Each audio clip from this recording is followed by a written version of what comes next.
Vamos prosseguir refletindo sobre a Reforma, sobre os 500 anos da Reforma, e hoje pensando sobre algumas coisas importantes que a Reforma recuperou na leitura da Bíblia. Ontem ouvimos bastante, Israel nos falou muito nitidamente um pouco sobre a história, a importância da Bíblia e o impacto disso que aconteceu naquele ambiente no final da Idade Média, começo da Idade Moderna. Queria mais uma vez ressaltar algumas coisas importantes. A gente talvez não tenha acesso hoje, mas os irmãos todos devem saber, foi lançada a Bíblia Brasileira de Estudos, uma Bíblia da editora Agnus, com muitos estudos, especialmente sensíveis à realidade da cultura brasileira. Pouca gente, por exemplo, poderia imaginar que os Lusíadas de Luís Vaz de Camões, ligada à nossa pré-literatura, literatura portuguesa que desemboca na literatura brasileira, vai dizer de tantas experiências que nós temos na vida, tantas coisas há para serem vistas e cridas, mas o melhor de tudo é crer em Cristo, conforme a palavra dos Lusíadas, que a gente jamais imaginaria. Muita coisa interessante, além de arqueologia, história, teologia, muitas notas você vai ter à sua disposição. E para aqueles que não conhecem, ou aqueles que já conhecem e querem aí divulgar, nós teremos hoje aí alguns exemplares do Rota 66, comentário bíblico nos 66 livros da Bíblia, a viagem mais fascinante da sua vida, muito bem humorada, né? Quando o pessoal vai estar lá na fornalha ardente no livro de Daniel, o título do estudo no dia é Temperatura Máxima, e a pessoa então vai poder aprender muita coisa, e assim fé em Deus e pé na água.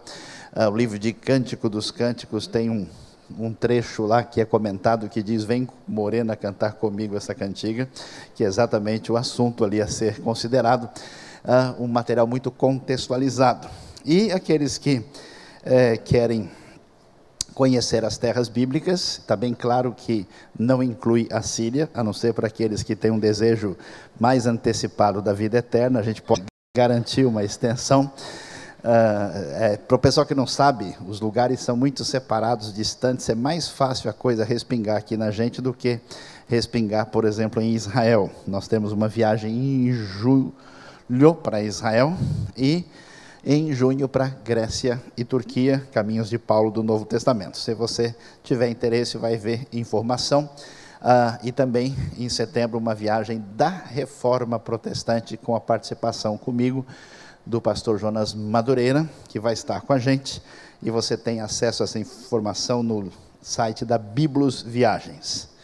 Mas eu gostaria que nós abríssemos a Bíblia, pudéssemos acompanhar o texto do livro de Hebreus, capítulo 4, a partir do versículo de número 14, Hebreus 4, 14 em diante, onde a palavra de Deus nos diz o seguinte: portanto, visto que temos um grande sumo sacerdote, que adentrou os céus, Jesus, o Filho de Deus, apeguemo-nos com toda a firmeza à fé que professamos, pois não temos um sumo sacerdote que não possa compadecer-se das nossas fraquezas, mas sim alguém que, como nós, passou por todo tipo de tentação, porém sem pecado.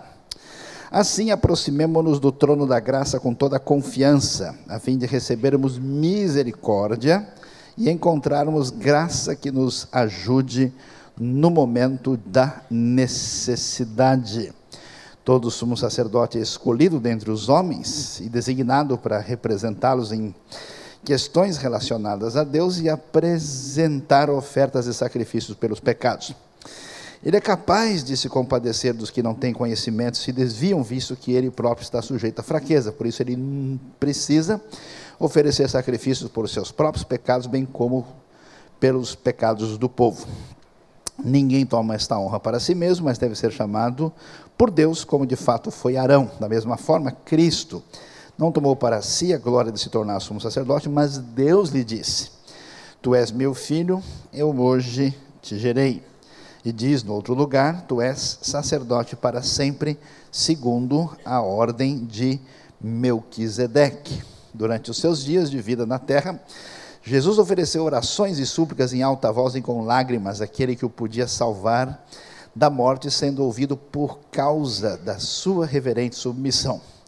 Embora sendo filho, ele aprendeu a obedecer por meio daquilo que sofreu, e uma vez aperfeiçoado, tornou-se a fonte da salvação eterna para todos os que lhe obedecem, sendo designado por Deus sumo sacerdote, segundo a ordem de Melquisedeque.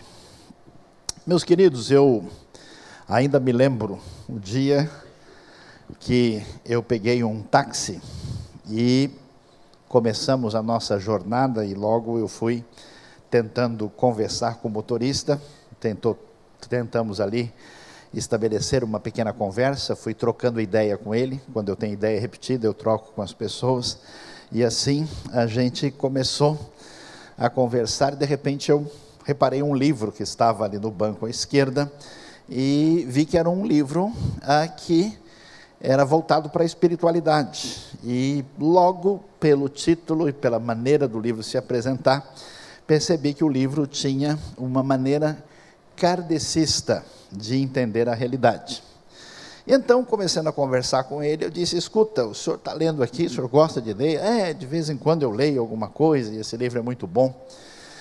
E aí, na nossa conversa, eu perguntei: mas o que o senhor está aprendendo? O que o senhor está entendendo sobre a realidade? E ele então começou a me explicar aquela ideia tão conhecida e famosa, que tem origem na tradição ocidental, principalmente quando ela chegou da Índia, uma ideia chamada ideia do karma, que significa que as pessoas teriam vivido diversas vidas antes de chegar a essa aqui, e que esse processo de idas e vindas daria uma espécie de abertura de uma contabilidade espiritual, que a pessoa teria pontos positivos, pontos negativos, quase que uma espécie de acúmulo ou não de milhagens, sejam elas positivas ou negativas, e que a vida da pessoa, quando ela retornaria, como se imagina, para cá, seria definida em função do que aconteceu na outra vida. E entendendo como a coisa geralmente funciona, eu comecei a perguntar para ele, falei: escuta, como é que funciona isso? Ele disse: não, é simples. Se a gente faz o bem, se a gente ajuda as pessoas, se a gente é a pessoa legal e faz tudo certo, a gente vai ganhando pontos melhores. Quando chega na outra vida, você vem numa situação muito mais razoável do que na anterior.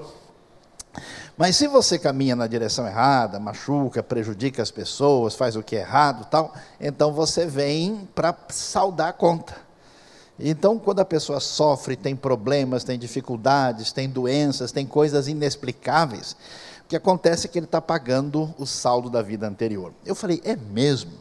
Então, o senhor me ajuda a entender isso, que eu tenho dificuldade de explicar as coisas. E então, por exemplo, veja, quando você tem uma pessoa no meio da rua, que está lá, que tem alguma dificuldade física, pedindo ajuda, o que está acontecendo com ele? Não, com certeza ele está pagando a dívida da vida anterior. Eu falei: é mesmo? Então é o seguinte, se é verdade que ele está pagando a dívida da vida anterior, quer dizer que se eu ajudá-lo, tirar a sua dor e recuperá-lo, ele para de pagar a dívida antiga, e ele não vai melhorar na próxima vida. Então, para ajudá-lo, ou eu deixo assim, ou quem sabe até complico mais a vida dele, que ele paga mais rápido.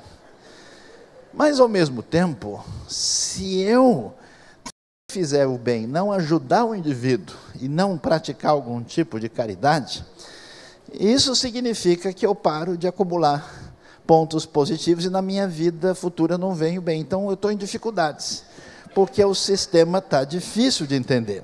Se eu faço coisas boas, eu consigo uma vida melhor depois. Mas como eu não permiti que os endividados pagassem aquilo que estão devendo das dívidas anteriores, quer dizer que a vida deles nunca vai ser melhor. Então, o senhor pode... Aí, realmente, ele parou e travou: olha, deixa eu pensar aqui. Eu acho que só o fato dele já estar lá, ele já está pagando muita coisa. Ele começou a rever, né, fazer os cálculos na Caixa Econômica Celestial, para ver se dava para conseguir um ajuste no processo. E aí ele parou para pensar, e ele viu realmente o sistema não é tão simples como eu imaginava. É interessante quando a gente analisa a história das religiões. Em grande parte, apesar das diferenças assim superficiais e externas, elas são muito parecidas. Muito parecidas no sentido que quase toda religião, pelo menos que eu tenho visto, estudado e ouvido falar, tem uma ideia de que nós devemos ter uma espécie de controle sobre a possibilidade da gente conseguir a nossa salvação, a nossa condição favorável diante de Deus ou das pretensas divindades apresentadas. E essa pontuação geralmente é conseguida da seguinte maneira: a pessoa deve estar no grupo certo, e às vezes isso dá um bônus especial.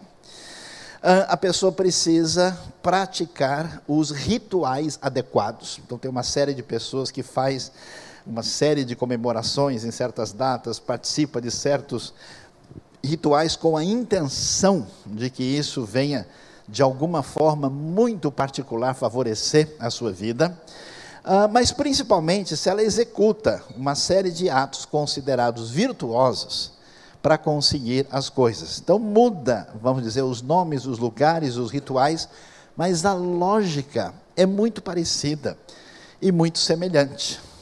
E quando a gente começa a ler a Bíblia, aquela famosa frase que o grande catedrático de literatura na Inglaterra, o senhor C.S. Lewis, expressou com tanta clareza, que ele, conhecendo tanta literatura, não só inglesa como universal, disse que ele se impressionou com o Evangelho, porque a maneira do Evangelho apresentar a verdade da graça de Deus e da fé, era uma coisa única que, segundo ele, não poderia ter saído da cabeça de ninguém.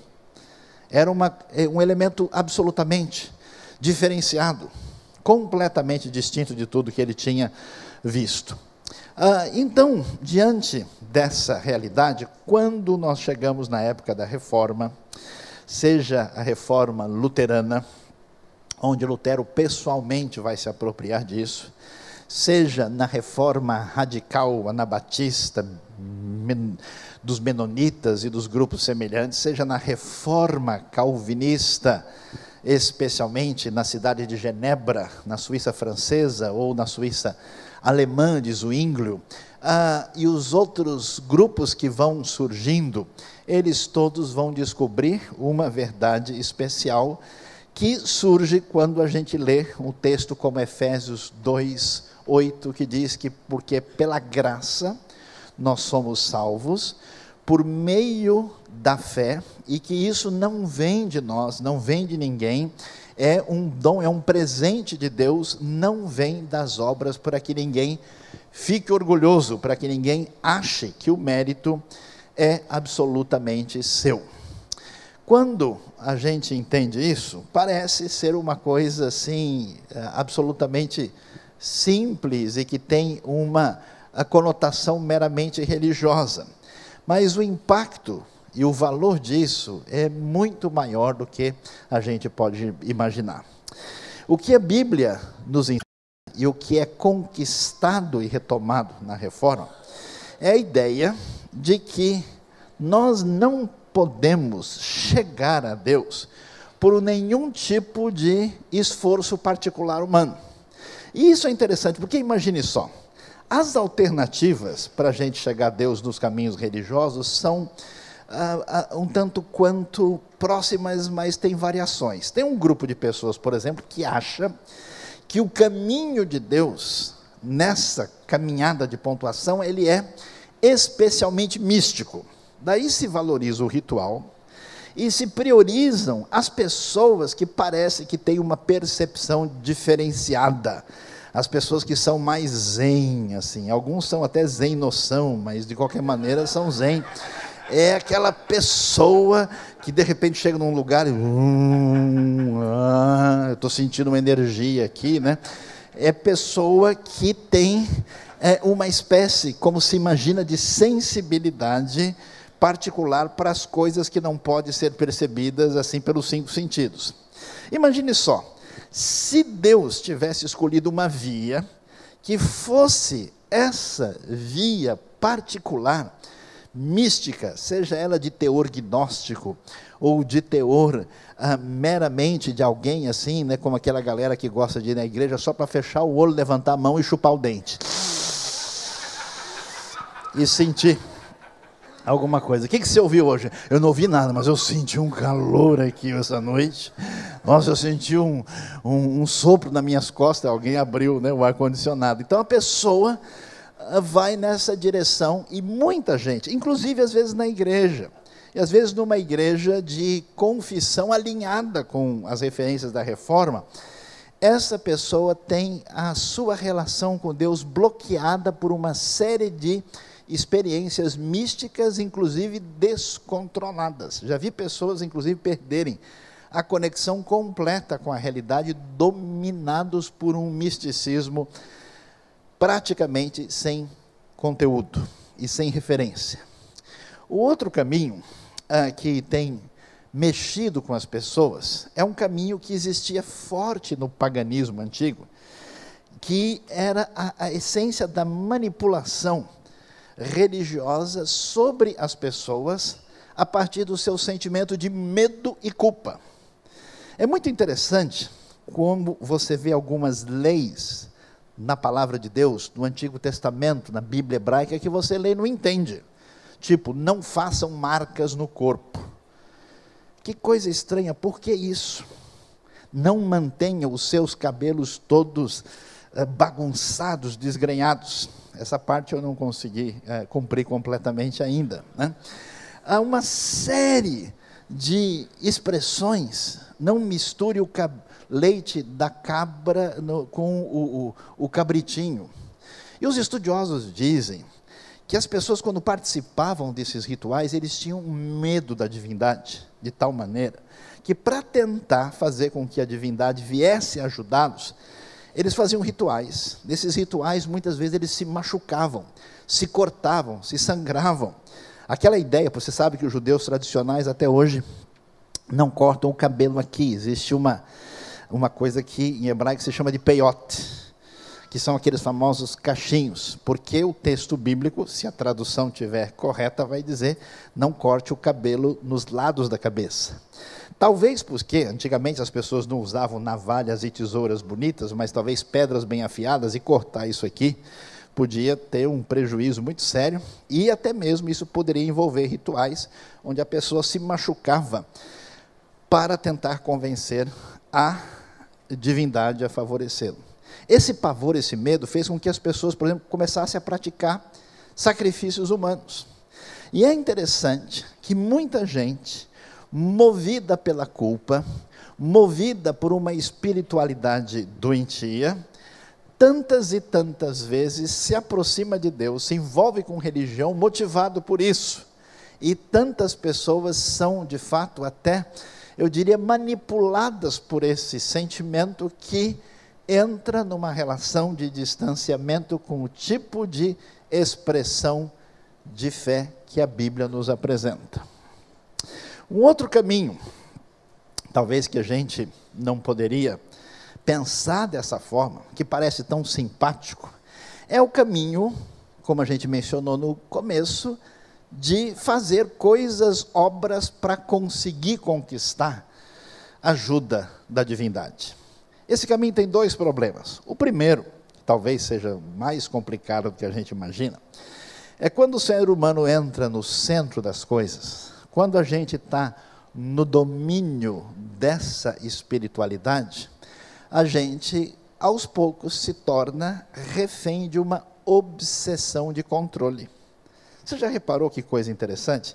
Que a nossa sociedade tem tanta coisa que há 50, 100 anos ninguém tinha, tinha.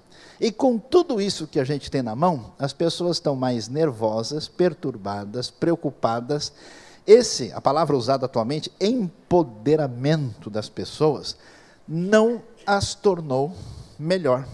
Algumas pessoas parecem que sofrem do ciricutico contemporâneo, não conseguem nem ficar quieto. Eu estava um tempo atrás em Hong Kong e vi um casal, eu acho que eles estavam namorando. Essa é uma grande questão teológica para a gente discutir. Eles estavam almoçando juntos, um diante do outro, e cada um com o celular. Eu acho que eles estavam conversando um com o outro, em alto e bom som de campainha de celular, claro. E, depois de muito tempo, percebi que não tinha havido nenhum tipo de interação entre aquelas pessoas.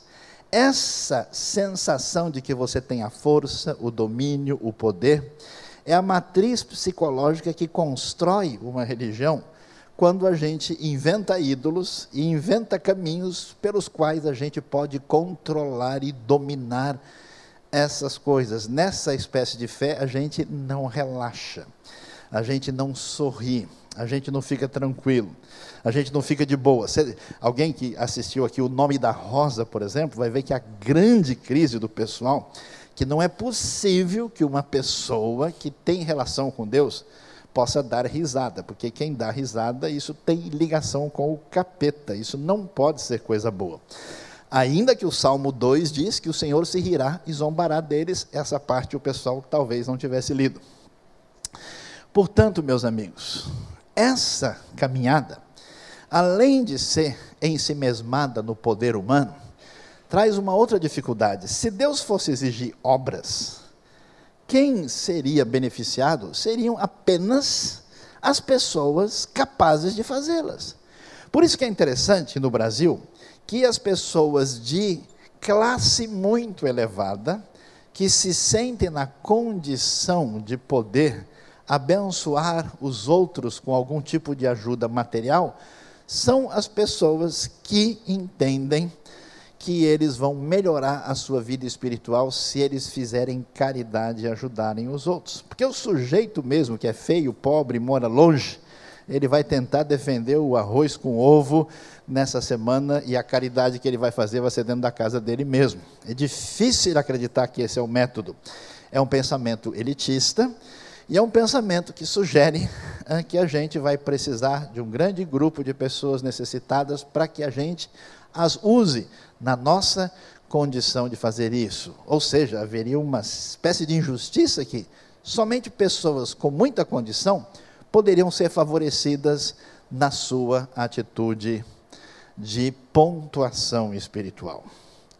Talvez a gente possa ir até numa outra quarta direção que diz, não, olha, o caminho de Deus é o caminho da reflexão correta, do pensamento certo, da inteligência maior. Acho que nem vale a pena entrar na discussão que se Deus tivesse escolhido alguma coisa que vai envolver uma desenvoltura da maneira mais simples que se possa ter na vida. Uma pessoa mais rica, mais pobre, tem acesso igual. Uma pessoa mais inteligente, menos inteligente, tem acesso igual. Quem tem ciricutico e é mais zen e tem um monte de trimelique, ou quem é friozão, senta lá e quando o pessoal bate palma, ele nem mexe direito assim, tem acesso igual, porque basta crer, somente pela fé, sola fide. Eu tinha 12 anos de idade, não tinha crescido num ambiente que conhecia o Evangelho, tinha profundos conflitos na minha história familiar difícil e confusa. Já com 10 anos e meio, achava que talvez não valesse a pena viver. Ouvindo o Evangelho, ouvindo um cântico de salvação para as crianças, sozinho, no quintal de uma casa, enquanto eu estava recolhendo folhas que tinham caído à noite, eu pude repetir a frase simples que dizia no cântico, mesmo um menino pode crer que ele é um pecador e Jesus Cristo receber como seu Salvador. A simples compreensão de que o amor de Deus, a graça profunda de Deus foi demonstrada em Cristo Jesus, abre um caminho completamente extraordinário para a gente, diante de Deus e diante dos homens. Primeiro, porque é uma grande libertação. Coloca o eixo, o centro de tudo, onde ele deve estar. Na pessoa de Deus, no poder de Deus, na ação de Deus e no perdão de Deus, e mais, e no amor incondicional, profundo de Deus, demonstrado concretamente a nós, por meio de Cristo Jesus. Depois, essa fé não vai depender do nome da instituição. Essa fé não vai estar ligada com alguma espécie de referência maior, ela é tomada particularmente, individualmente. Deus não tem neto, só tem filho. Deus não leva uma pessoa para perto de si em função de uma outra referência.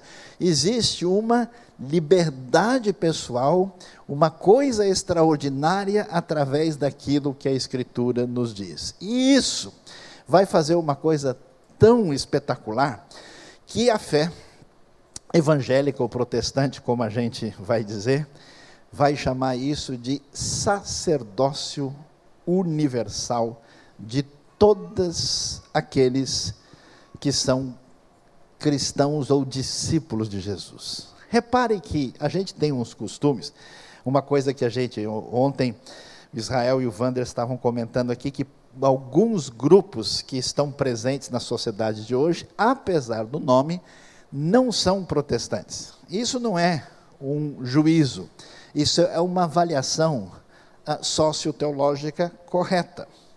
Mas boa parte do nosso grupo, que é protestante, pelo menos de confissão, e até algumas das nossas igrejas batistas, muitas pessoas não funcionam de maneira protestante ou evangélica. Ele entregou o coração para Jesus, mas o cérebro ele não entrega de jeito nenhum.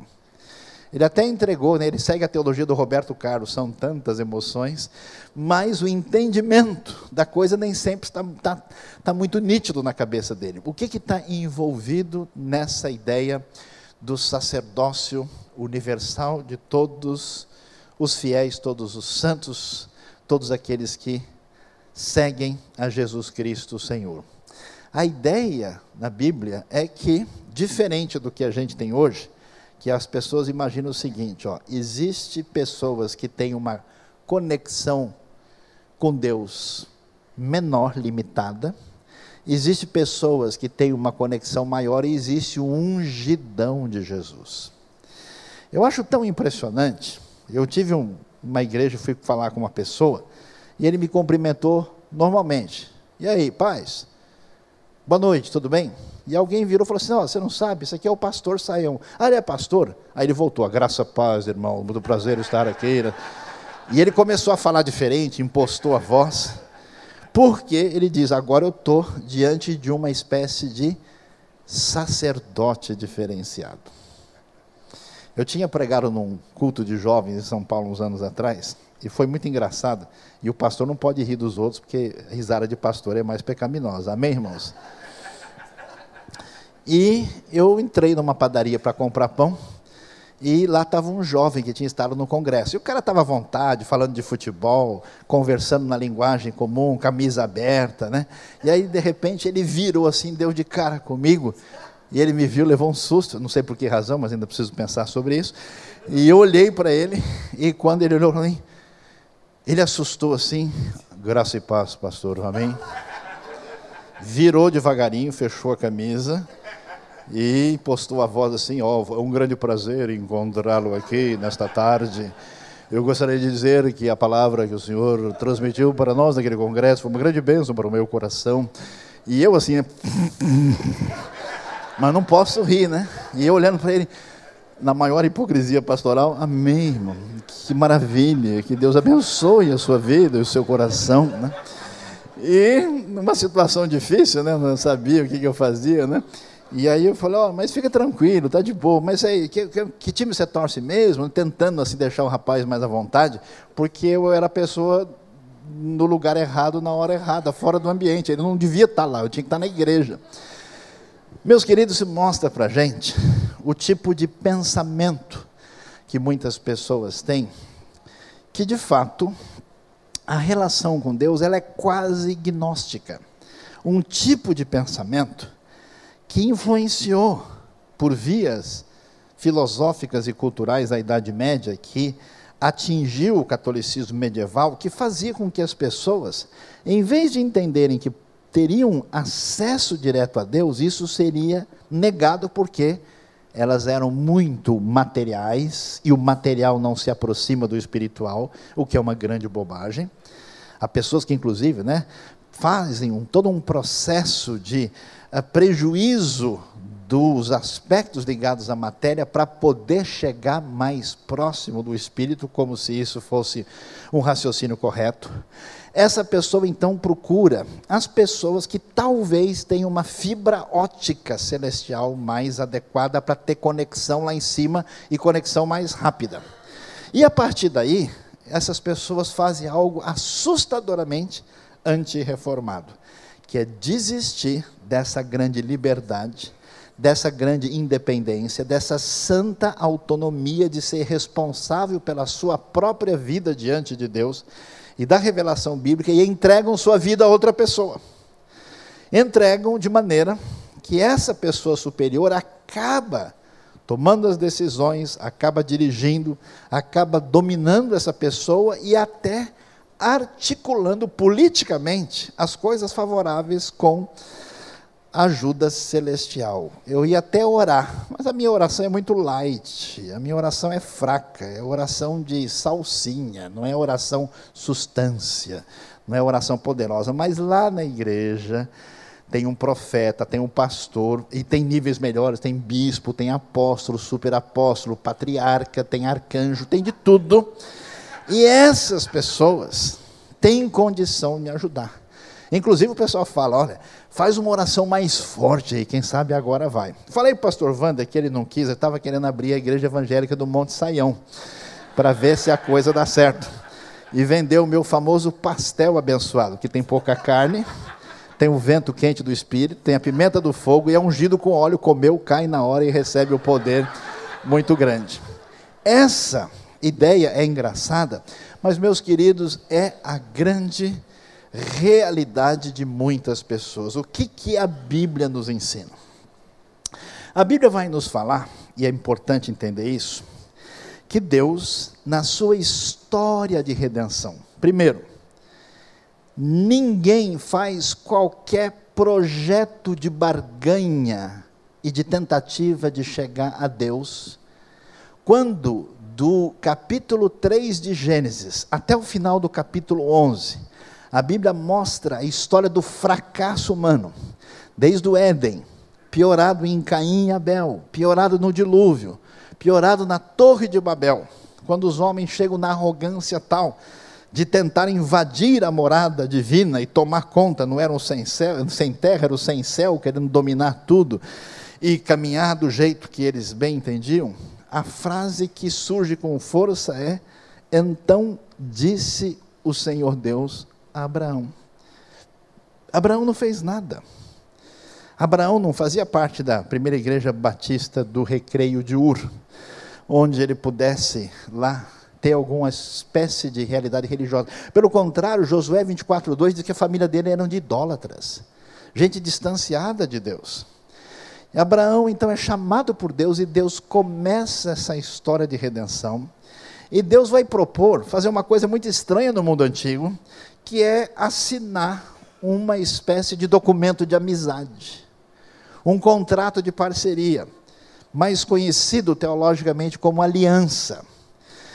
E Deus faz uma aliança com Abraão, aliança que aparece em Gênesis 15, e também em Gênesis 17, e ele prossegue, vai fazer uma aliança com o povo de Israel, lá no Sinai, em Êxodo capítulo 20, depois vai fazer uma aliança inquebrável com Davi, em 2 Samuel 5, e quando Deus faz, 2 Samuel 7, e quando Deus faz isso, o que sustenta essa aliança, o que segura tudo é uma coisa chamada Hesed, é uma palavrinha que significa graça, é a mesma palavra que vai ter sua derivação no Novo Testamento, algo chamado amor incondicional, sustentado por esse Deus. E é tão impressionante essa história, porque a gente lê, mas não lê direito. lê e não entende completamente. Deus, ao caminhar com Abraão e com os descendentes de Abraão, e essa galera era tudo igualzinho a mim, a você, tudo carne de pescoço, tudo gente complicada, cada um mais enrolado que o outro. Amém, irmãos? Quem foi abençoado, levante a mão. Deus caminha com esse povo, e lá no Sinai, Deus vai fazer aliança com Moisés, vai libertar o povo do Egito, vencer os deuses falsos do Egito, e quando ele faz isso, ele vai ensinar esse povo, ele estabelece uma aliança e diz: eu decidi vir morar entre vocês. E para vocês aprenderem direito, Deus tinha um esquema didático extraordinário, e Deus falou: eu vou fazer com vocês a teologia do Lego, vamos montar acampamento? Vamos. E aí ele ensinou ao povo o que significa estar perto de Deus, estar longe de Deus, o que significa pecado, o que significa pureza, o que significa relação correta com aquilo que é vida, com aquilo que é morte, essa distinção. E aí Deus vai pedir que eles construam esse acampamento, esse tabernáculo no acampamento, que é o sinal da presença de Deus no meio do seu povo. E ao fazer isso, para que o povo entendesse de uma maneira visível, que uma criança pudesse perceber, para ver um sacrifício, entender que o pecado é tão terrível que o salário do pecado é a morte, para que eles pudessem entender que Deus está muito além do que a gente pode imaginar. Existe um lugar especial, sagrado, de 4,5 metros por 4,5, com uma arca da aliança. Existe um outro lugar santo, existe a parte externa. Deus deu uma aula especial a respeito disso, e nesse processo, para que o povo pudesse caminhar com ele, talvez a gente nunca pensou numa coisa dessa, como esse povo faz aliança com Deus, e não tem condições de andar com Deus, porque eles são frágeis e pecadores, Deus vai lhes dar uma condição de se purificarem para estar junto dele, para poder caminhar com ele. E essa dádiva dessa lei, com tudo isso, na verdade, era sinal da graça divina, para que eles pudessem andar com Deus. A lei dizia que o desejo de Deus é que eles amassem o Senhor, seu Deus, com toda a sua força, com todo o seu coração, com todo o seu ser deveria estar envolvido. Por isso que a gente vai ver Jesus dizendo: olha, o problema não é a lei, o problema é que vocês não estão entendendo o que estava escrito lá. E aí, para mostrar essa situação, Deus institui a figura do sacerdote.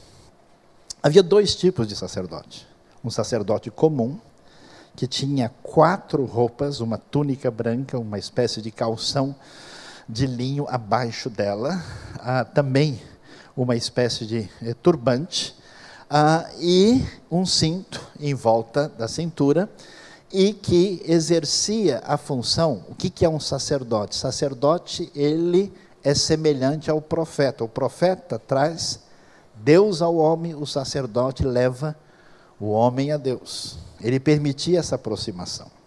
E um sumo sacerdote, que além daquelas 4 roupas, tinha mais 4, com umas roupas especiais, uma roupa bonita de cor assim, azulada, especial, com 72 campainhas de ouro intercaladas por romãs no final da roupa, e ainda tinha um colete sacerdotal chamado de éfode, e um peitoral com pedras que representavam as 12 tribos de Israel, 2 coisas especiais aqui chamadas Urim e Tumim, e uma coroa na cabeça, uma espécie de coisa parecida com uma tiara, escrito Santo ao Senhor, para mostrar que tudo isso estava acima dele, e ele entrava uma vez por ano, no dia da expiação, para fazer expiação para o perdão dos pecados das pessoas. E quando a gente chega no livro de Hebreus, a Bíblia vai dizer que toda essa lição tão importante, que ensinava com clareza o que é o pecado, que mostrava o que é o distanciamento de Deus, o que é a alienação de Deus, o que significa o caminho do distanciamento de Deus ligado à morte, e como Deus nos conduz pela sua graça, pelas suas instruções na vida, a Bíblia vai dizer, olha, não é possível que essa representação que nós encontramos tão interessante e especial lá no livro de Levítico especialmente, era impossível que essas coisas de fato pudessem apagar pecados plenamente. Elas apontavam para uma realidade superior. E essa realidade se cumpre em Cristo Jesus. Por isso, o texto de Hebreus vai dizer, olha, nós temos esse sumo sacerdote, Jesus, o Filho de Deus, e que fez tudo em nosso favor. Primeiro, porque ele está legitimado como rei, porque ele é, conforme 5:5, aquele que é o Filho de Deus. A citação que vem do Salmo 2, eu hoje te gerei uma frase que falava da coroação do rei davídico, o rei que deveria trazer a promessa do reino de Deus sobre a terra, e além disso, ele é um sacerdote que fez todo o trabalho por nós. E havia uma dúvida, como é que ele pode ser sacerdote, se ele não é da tribo sacerdotal, se Jesus não é da tribo de Levi, se ele não está ligado a Arão? E aí Hebreus responde, olha, é sacerdote segundo a ordem de Melquisedeque, conforme Salmo 110, e vai nos dizer que não só Melquisedeque é um sacerdote que não precisa de comprovação genealógica, ele foi aceito por Deus lá no livro de Gênesis, sem estar ligado à realidade do próprio povo de Israel, e assim como Deus validou plenamente o que Melquisedeque fez, também Jesus, que é plenamente rei, Messias, ele é plenamente sacerdote, ele pagou o preço por nós. E ao fazer isso, significa o quê? Que não existe mais sacerdote nenhum. Você vê que na teologia tradicional católica romana, a figura do padre da igreja é de um sacerdote, os outros não são. Por isso faz sentido, naquele contexto, que uma pessoa vá ser intermediário entre Deus e a pessoa que vai precisar de ajuda. Faz sentido a ideia que se traduz nos sacramentos, que tem poder de graça em si, que operam por si mesmo, para que a pessoa, ao fazer aquilo, receba dessa ação intermediária do sacerdote uma espécie de bênção espiritual válida e poderosa. Mas quando a gente lê o livro de Hebreus, e a gente entende o Novo Testamento, a gente descobre que o sacerdote agora é você.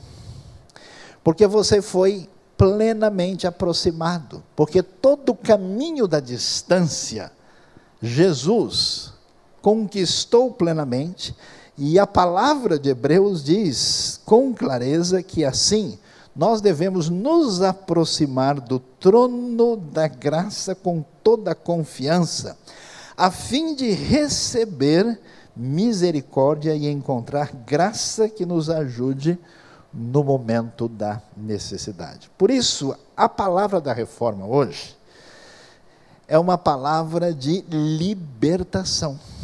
Libertação do misticismo, libertação de uma espécie de gnosticismo elitista, que distancia as pessoas das outras em função de uma suposta superioridade de um ou de outro, e você é responsável pela sua vida, e ninguém fica no caminho entre você e Deus, porque só há um sumo sacerdote, Cristo Jesus o Senhor. Visitando a Catedral de Wittenberg, eu vi uma cena muito interessante. Lá tem um quadro, uma expressão muito bonita, artística, que mostra um indivíduo no ambiente medieval, e mostra ele desse tamanhozinho, pequeno.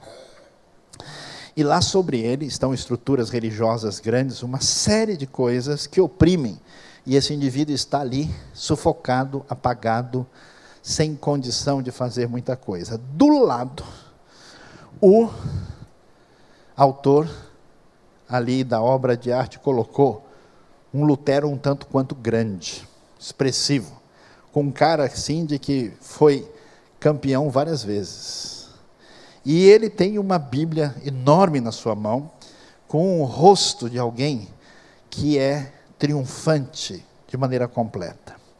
E a explicação ali é muito interessante. A explicação diz: aqui está uma pessoa que dependia de uma espiritualidade onde tudo estava bloqueado e ela era oprimida pelos outros. E aqui está Lutero dizendo o seguinte: deem-me apenas a Bíblia, com os seus ensinos que eu conquisto o mundo e serei completamente vencedor. É interessante a gente ver as mudanças que acontecem na vida de uma pessoa e de uma sociedade. Recentemente eu tive a oportunidade de visitar uma comunidade indígena no interior do Paraguai. A visita ali, que eu já fiz 2 vezes, me fez chorar várias vezes. Um norueguês imigrou para os Estados Unidos e ali ouviu a mensagem da graça do Evangelho. Um homem com a vida complicada, cheio de vícios e de problemas, mas alcançado por essa graça, por esse amor de Deus, ele, como um maluco, virou um missionário e saiu pelos caminhos da América do Sul, entrou pela Bolívia e chegou no interior do Paraguai. E lá ele descobriu uma pequena comunidade indígena que estava sendo exterminada pelos civilizados. Estava sendo procurada nas matas para serem presos e vendidos como escravos. A terra deles era muito boa, o grupo era pequeno, eles pegaram doenças das pessoas de origem europeia e foram muito atingidos por isso, e o grupo era pequeno, algo mais ou menos em torno de 30 pessoas. Conversei muito com o filho desse missionário, visitei o pessoal, até que um dia, esse missionário conseguiu comprar um índio. E através dele, teve acesso aos que estavam escondidos na mata, e disse: eu vim aqui da parte do grande Deus do céu, para contar uma história para vocês. E que história o senhor quer contar? O homem nem sabia o que contar direito. Ele falou: olha, eu vim dizer para você o seguinte, que aqui você está vendo a lua, de dia você vê o sol, você vê as matas, os bichos, a terra. Pois é, foi um grande Deus que fez tudo isso. É mesmo? Aí os índios se reuniram, falaram: olha, a gente sempre perguntou quem foi que tinha feito tudo isso, a gente não sabia. Já que você está querendo contar para a gente quer ouvir mais. E eles foram ouvir o Evangelho, E ouviram, meus queridos irmãos, e a tribo toda tomou a decisão: a gente quer ser seguidor de Jesus. E eles começaram, caminharam. E aí, ali entre os achés, a gente vê o que significa a reforma da salvação pela graça. Aqueles índios, hoje, são no total mais de 2.000 indivíduos, dos cerca de 30 que sobraram. Aqueles índios hoje é uma das comunidades mais prósperas do Paraguai. O trator que cuida da propriedade deles é um trator de valor de mais de $300 mil.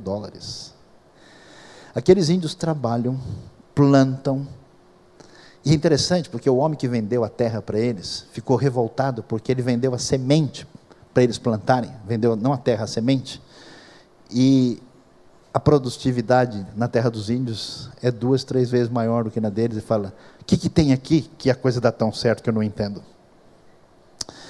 E eu achei tão impressionante ver aquele povo. E uma cena que me tocou profundamente é ver, um dia que eu visitei, um pessoal ajudando os índios a lidarem com, aprender a tirar leite e desenvolver uma área de laticínios. E lá estava um homem que eu falei com ele em português, ele não respondeu, em espanhol também não, em guarani não tinha como resolver. E finalmente ele respondeu em inglês. Eu falei: mas o senhor é da onde? Ele falou: eu sou da Nova Zelândia.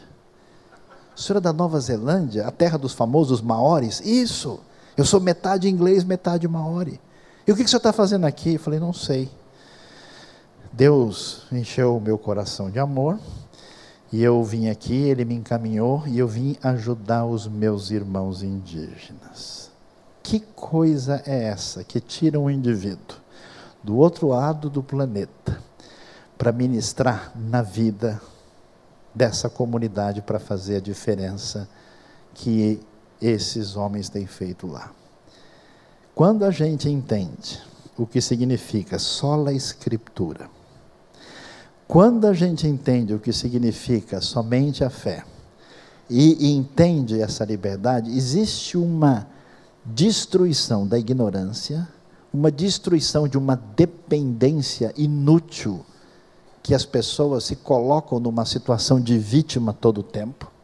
Existe uma mentalidade que, quando isso entra, não existe comunidade nesse mundo que não vai ter muito mais saúde e vida espiritual, porque tem salvação em Cristo Jesus. Vai ter uma vida social diferenciada e certamente uma vida muito melhor em todas as coisas. Esse é o resultado da reforma protestante, com a sua mensagem que precisa ser proclamada e vivida no Brasil e no mundo. Deus nos abençoe nessa direção. Louvado seja Deus. Se você gostou dessa mensagem, você foi abençoado por essa mensagem, dá um joinha, inscreva-se no nosso canal e aperte lá o sininho para receber todas as notificações.